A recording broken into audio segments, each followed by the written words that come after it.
Sebenarnya tuan puan, malam semalam lah, malam semalam saya menerima satu panggilan telefon daripada seorang follower saya di TikTok. Dia pun cerita dengan saya, tuan, saya ada beli satu rumah, rumah tu rumah kos rendah, rumah low cost, di Gombak katanya lah, di Gombak pada harga 117,000. okey, 117,000. okey, so rumah tersebut kata apa, dah sign pun SMP, ada lawyer yang uruskan lah.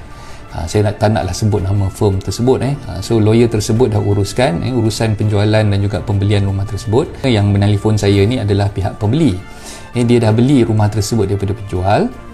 Okay, dan ketika mana perjanjian jual beli tersebut ditantangani, disebabkan rumah tersebut adalah rumah jenis kos rendah ataupun rumah low cost, dia ada satu syarat, satu syarat di mana permohonan oleh pihak pembeli itu perlu dibuat untuk mendapatkan ataupun memindah milik nama daripada nama penjual kepada nama dia sebagai pembeli, dan konsen tersebut perlu dipohon kepada Lembaga Perumahan dan Hartanah Selangor, ataupun lebih mudah kita panggil sebagai LPHS. Jangan salah faham, bukan LPPSA. LPPSA itu lain, Lembaga Pembiayaan Perumahan Sektor Awam.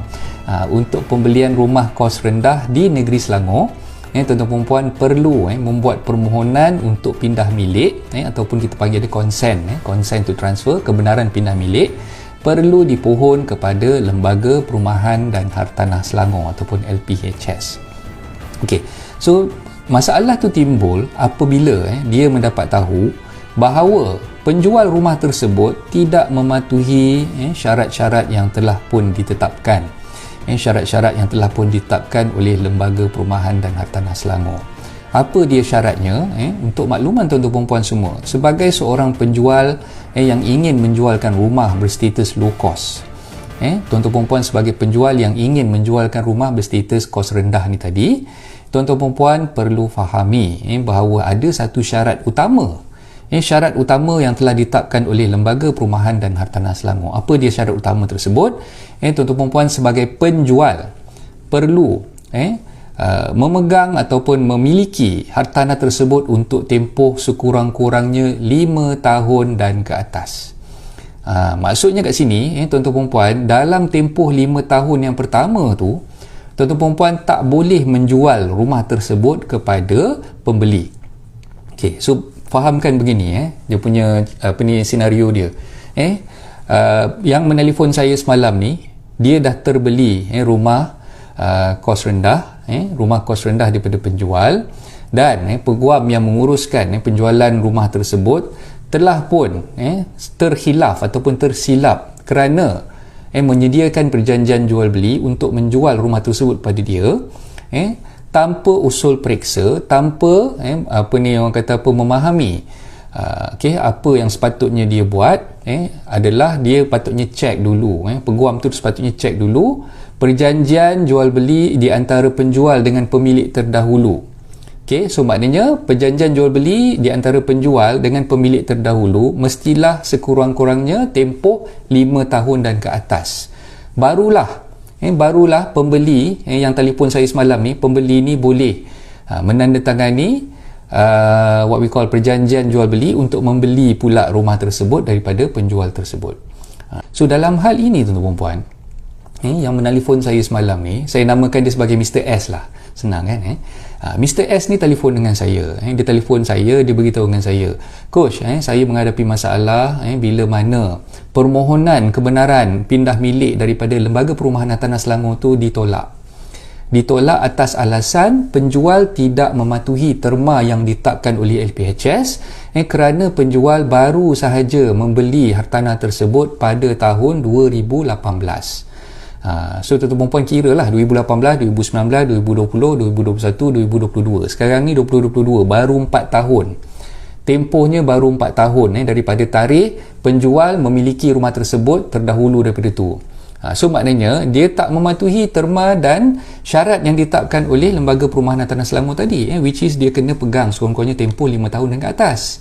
So, dalam senario sekarang ni, bila saya check balik, semalam bila Mr. S tadi call saya, bila saya cek balik, memang saya rasa memang kebarangkalian untuk permohonan tersebut diluluskan tu memang tipis, memang agak sukar untuk mendapat kelulusan tersebut. Kenapa? Sebab memang syarat utama Lembaga Perumahan Tanah Selangor ni, dia mengkehendaki mana-mana penjual yang ingin menjual rumah untuk rumah kos rendah ni, tempoh pemilikannya mestilah 5 tahun dan ke atas. Jadi saya cakap dengan Mr. S, kebarangkalian untuk you punya consent tu dapat memang sangat tipis.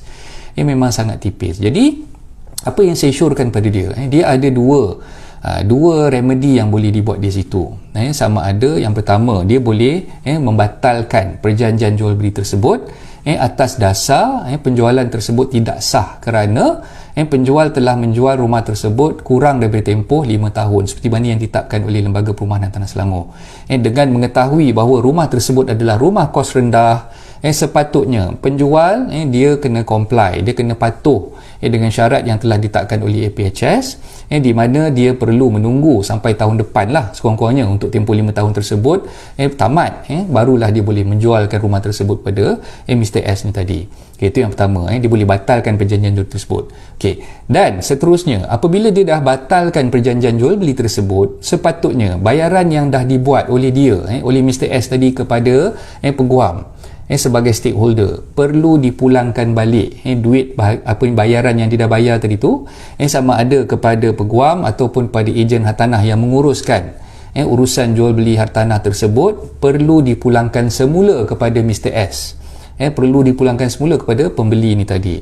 Sebab pembatalan tersebut dibuat disebabkan kesilapan yang dibuat oleh penjual dan juga peguam tu sendiri. Sebab dia tak tahu, dia sebagai pembeli, mana dia tahu kan, sebagai pembeli, layman kan, sebagai layman, orang biasa, sebagai rakyat marhain orang kata kan, manalah kita tahu penjual tu dia dah miliki hartanah tersebut lebih daripada tempoh 5 tahun dan sebagainya. Dari segi undang-undang pun kita tak tahu, kita tak dimaklumkan tentang LPHS punya requirement tersebut. Perlu menepati syarat penjual mestilah pegang sekurang-kurangnya 5 tahun dan ke atas baru boleh jual balik. Sebagai layman kita tak tahu kan. Sebab tu saya cakap dengan dia, tuan berhak sebagai pembeli membatalkan perjanjian jual beli tersebut dan mendapatkan semula duit yang dah dibayar melalui deposit yang tuan dah bayar kepada peguam tadi tu, perlu dipulangkan semula kepada tuan sebagai pembeli. Tapi tuan-tuan dan puan, ada kisah yang lebih tragis daripada itu, tuan-tuan dan puan. Apa kisah tragisnya? Bila dia berhubung dengan peguam tersebut yang menguruskan urusan jual beli ni, dia telah dimaklumkan oleh peguam tersebut yang peguam tu dah lepaskan, dah bayar duit deposit tersebut yang dipegang oleh peguam tu sebagai stakeholder. Peguam tu dah lepaskan kepada pihak penjual. Tuan-tuan puan bayangkan tak, ada dua kesilapan besar yang peguam tu dah buat. Yang pertama, dia tak cek betul-betul status jual beli antara penjual dengan pemilik terdahulu dah lebih daripada 5 tahun ataupun tidak. Itu yang pertama. Untuk rumah kos rendah, ini basic rule, tuan-tuan puan. Mana-mana peguam yang buat urusan conveyancing, dia sepatutnya tahu. Sepatutnya dia tahu ini adalah terma ataupun syarat yang ditetapkan oleh LPHS kan. Dan peguam ni bukannya peguam outstation, dia peguam yang beramal di negeri Selangor juga kan. So kalau misalnya kata dia beramal di negeri Selangor, mustahil sebagai peguam yang menjalankan urusan conveyancing dia tak tahu ada ruling, ada terma macam tu, ada syarat macam tu yang ditetapkan oleh LPHS. Mustahil. Dan sepatutnya sebagai peguam, langkah pertama yang dia buat bila nak uruskan penjualan rumah berstatus kos rendah, dia kena pastikan dulu principal agreement. Principal agreement di antara penjual dengan pemilik terdahulu dah lebih daripada 5 tahun. Barulah dia boleh buat perjanjian jual beli untuk menjual semula rumah tersebut kepada pembeli yang baru ni. So maknanya ada dua kesilapan yang dia dah buat. Satu, dia tak pastikan tempoh yang penjual tu miliki rumah tersebut lebih daripada 5 tahun. Dan yang kedua, ini mistake yang paling besar yang saya nampak kat sini lah. Dia dah lepaskan duit deposit tersebut kepada penjual. Dia dah lepaskan duit tersebut pada penjual. Implikasinya kat situ apa, tuan-tuan dan puan? Sebagai pemegang amanah ataupun stakeholder, sepatutnya peguam tak boleh keluarkan ataupun lepaskan duit yang dipegang olehnya sebagai stakeholder selagi mana consent to transfer tak dapat daripada pejabat LPHS tu tadi, daripada pejabat tanah lagi. Sepatutnya dia kena pegang duit tu. Dia tak boleh release duit tersebut kepada penjual. Sampailah konsen dah dapat, baru dia boleh lepaskan duit tersebut kepada penjual.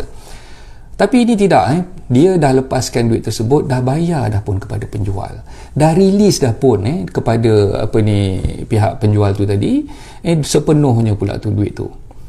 Dan dalam kes ni tuan, Mr. S ni tadi, dia cerita dengan saya. Sebenarnya, loan dia dah pun approve. Dia dah sign dah pun loan agreement, dan loan agreement tersebut di-prepare oleh lawyer yang sama yang buat SPA tu tadi. Lawyer tu juga yang prepare loan agreement dengan bank. Okay, dan dalam hal ni bank meluluskan pembiayaan perumahan dia sebanyak RM100,000. Maknanya kat situ dia beli rumah tu tadi dengan harga RM117,000. Bank pula luluskan dia punya pembiayaan perumahan berjumlah RM100,000.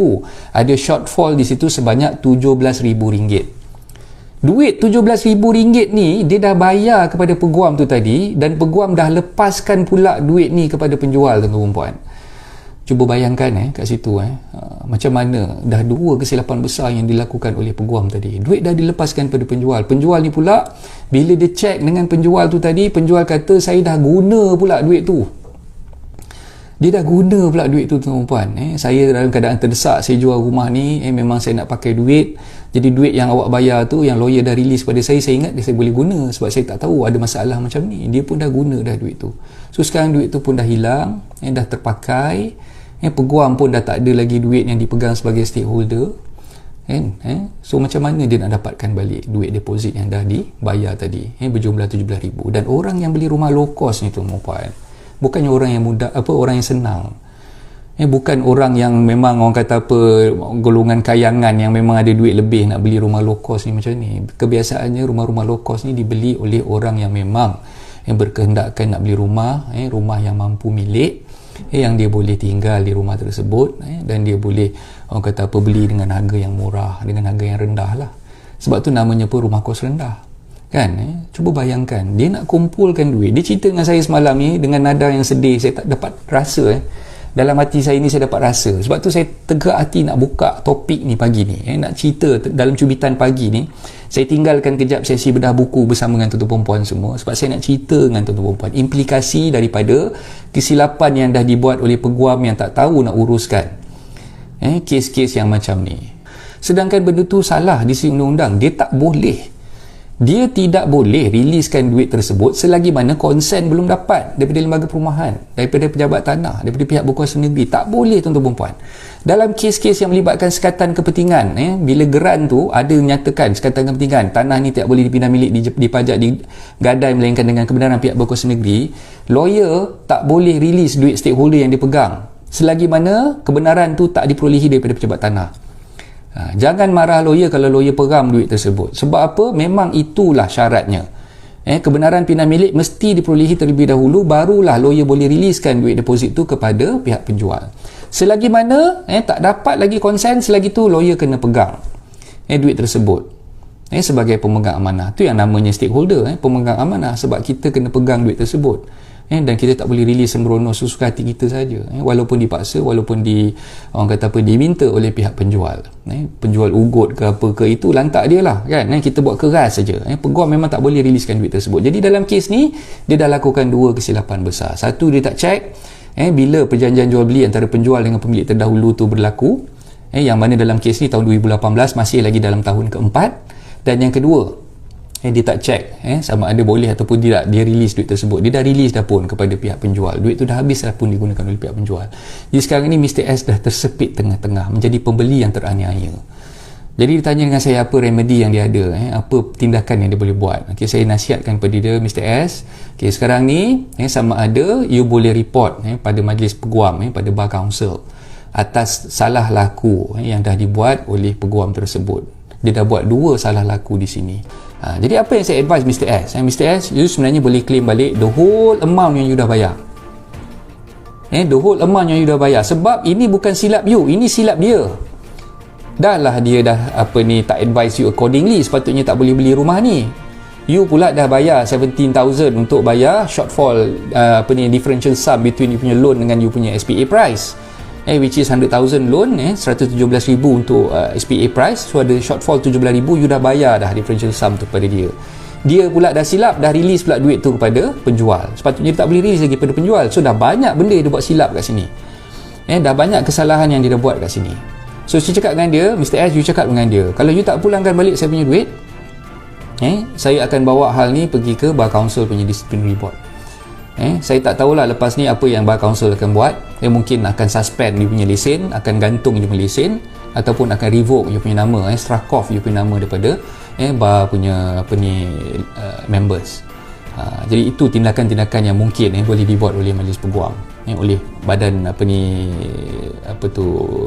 disiplin, disciplinary board majlis peguam. Jadi saya cakap Mr. S, okay, you kena tegas kat sini, you kena tunjukkan you punya rights, you kena tunjukkan yang you tahu undang-undang. Dan saya berharap tuan-tuan perempuan ambillah iktibar daripada apa yang saya sampaikan pada pagi ini, dan yang baik itu jadikan tauladan, yang kurang baik itu jadikanlah sempadan. Dan tuan-tuan perempuan, pastikan bila kita berurusan, kita pastikan ada ilmu dulu, lengkapkan diri kita dengan ilmu terlebih dahulu. Walaupun kita ni seorang kurning hartanah, bukannya peguam, tapi kita kena ada ilmu, kita kena tahu tuan-tuan perempuan. Sebab itulah hartanah anda ni diwujudkan untuk saya berkongsi kepada tuan-tuan perempuan semua, supaya tuan-tuan perempuan tak tersalah langkah. Itu saja, insyaAllah kalau ada rezeki kita jumpa lagi pada esok hari dan hari-hari berikutnya. Assalamualaikum warahmatullahi taala wabarakatuh. Bye.